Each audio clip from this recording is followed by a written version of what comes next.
Alex McNamara, he is the head of Water and Climate Change Adaptation at the National Business Initiative, and he joins us now to talk about water.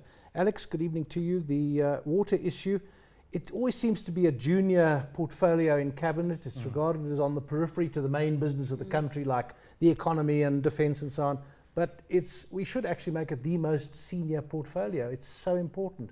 Where are we now? And perhaps the way into it is to talk about the National Business Initiative, what it does. It's one of the many business organisations. What's the focus? Well, our focus is predominantly around supporting sustainable growth in the country. So we're a business collective. Basically, we're a voluntary business coalition of multinational companies, national companies, really leading companies in the South African space who are trying to support a progressive role of business in society to basically support an equitable, sustainable and thriving society in South Africa. And so a lot of our work is historically focused on working with government in terms of its institutional capacity in the early 1990s and working in sort of skills development and education. But what we found increasingly is that things like water are actually really, really important for business and important for society as a whole. And so our focus has moved increasingly in that direction. And a lot of it's to do with the fact that we are a water scarce country. So, I mean, you say it should be a priority. I think, if we look at energy and the emphasis on energy efficiency and the electricity crisis, I mean, in many ways, water is as important. We have to give it as much focus as we give the energy. Well, we can live without electricity. Well, but we can't live without water. Absolutely. But what's the scale of the problem? I think it's easier as a consumer to understand the magnitude of the energy crisis because the lights go off and you're sitting in the dark. But do we have an understanding of just how big the water deficit is in the country? Yeah, we have a very good understanding. There's been some very good research done. So, I mean, well, the first of obviously we're a water scarce country, which is actually a scientific sort of term, means we have very little water.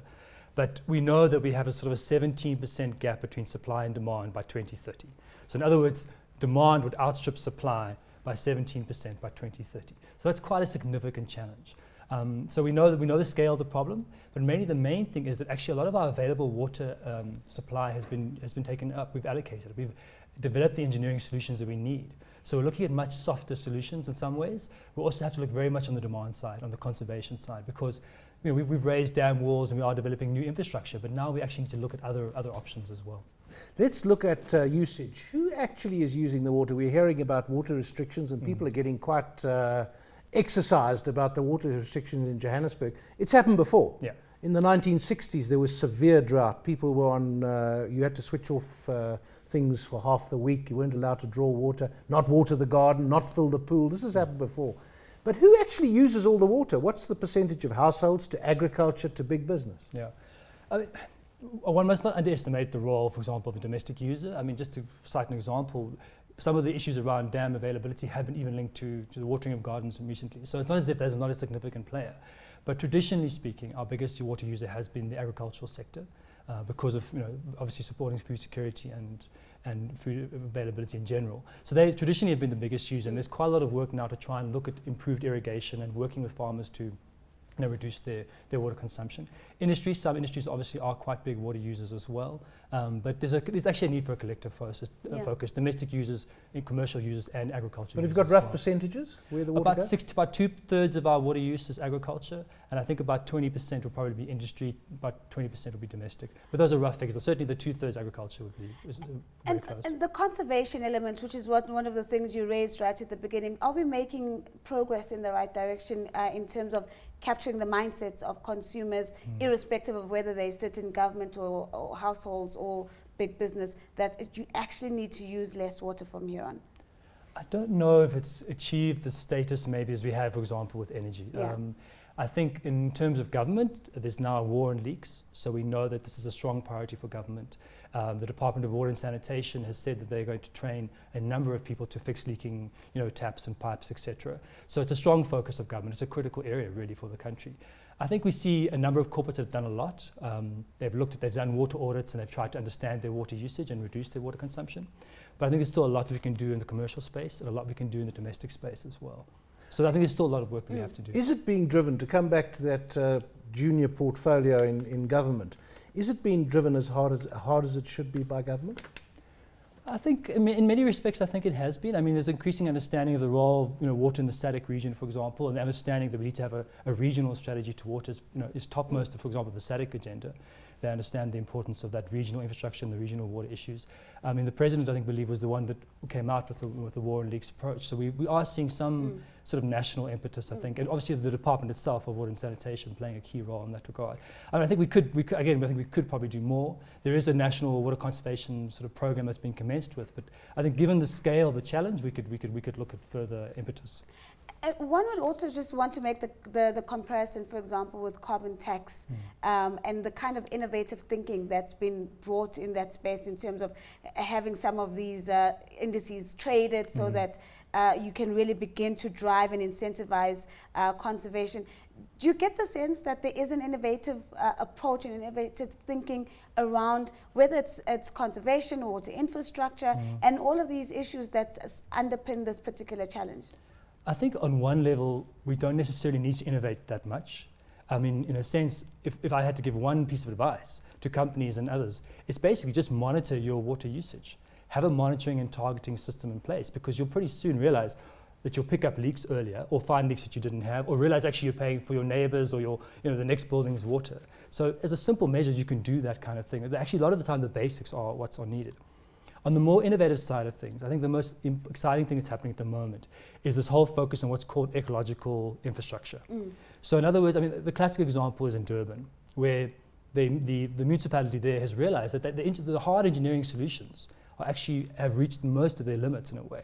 And so you have these city water engineers, serious engineers, saying we need to restore wetlands, we need to restore rivers, we need to restore mountainous catchment areas. So that's really where the big innovation is happening. There's something called the Umgeni Ecological Infrastructure Program, which is really kicking off, trying to do exactly that. So going forward, I think a lot of our emphasis will be on these key water areas and on actually protecting water sources in general. What about companies? I mean, one thinks of a glass like this with the precious liquid in it. It would be nicer to have a brown liquid in it with foam on top. So I want to save water and drink beer rather. But talking of that, SA Breweries aiming to be water neutral.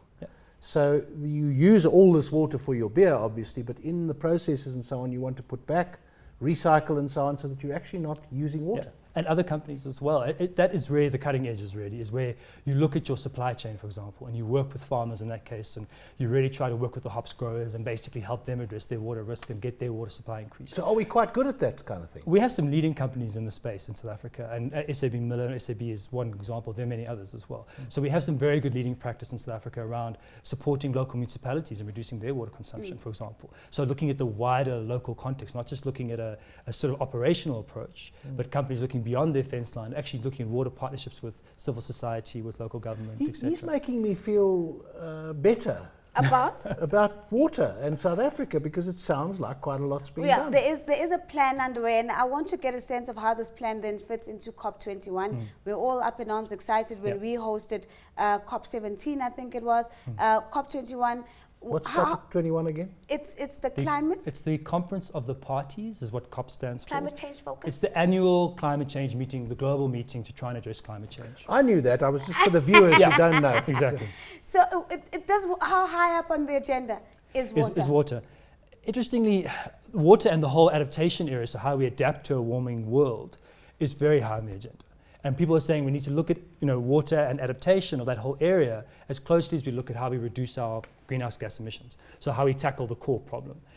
But it's interesting, having said that, I mean, there's a lot of emphasis on how do we introduce water issues into any kind of climate change agreement. So there's a lot of focus on that, because water it's fundamental to adaptation. It's fundamental to dealing with the warming world.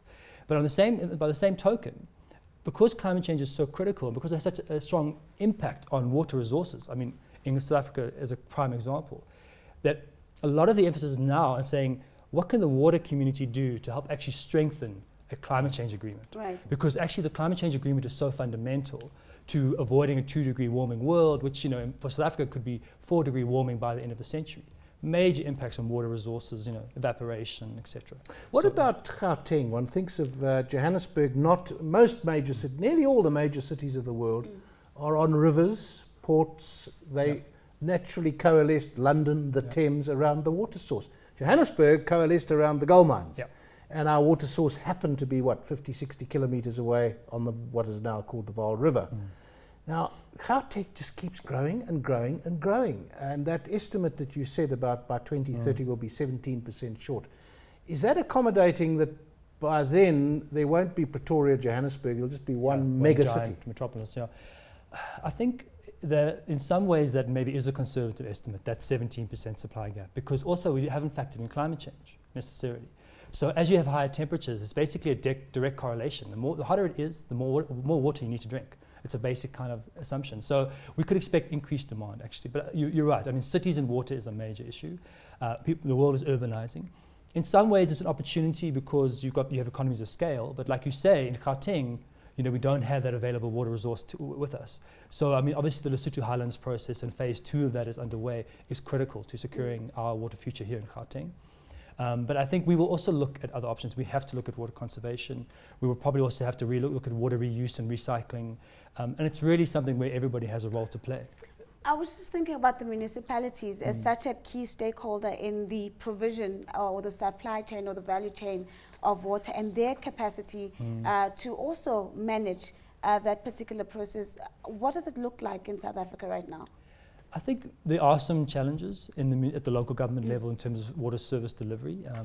I think we need to look at ways in which we can strengthen support to municipalities, or which they can obviously build up some of their capacity in some areas. Well, they've been saying for years that they need to do that. Have they done it? Well, we have the Back to Basics program, which the Department of Cooperative Governance, and Traditional Affairs is leading. And I think that's a really good initiative, and basically looking at supporting municipalities at different stages. Those that are struggling get obviously more support. So I think it's important to rally behind an initiative like that. And we have specific companies that are actually partnering with municipalities to build on effective service delivery models and support them in their service delivery areas. But yes, I mean, wastewater treatment works, provision of water supply is a challenge in some places. I think we need to play our role and make sure that instead of drinking water on set, you can substitute it for beer. Yeah. And I'll take bubbles. Just to make sure that everything works the way it should. I think we've got to play our part. Hashtag drink more beer. Hashtag water must fall. Yeah. No, we're not saying that. That's a very big thank you to Alex McNamara, is the head of Water and Climate Change Adaptation at the National Business Initiative.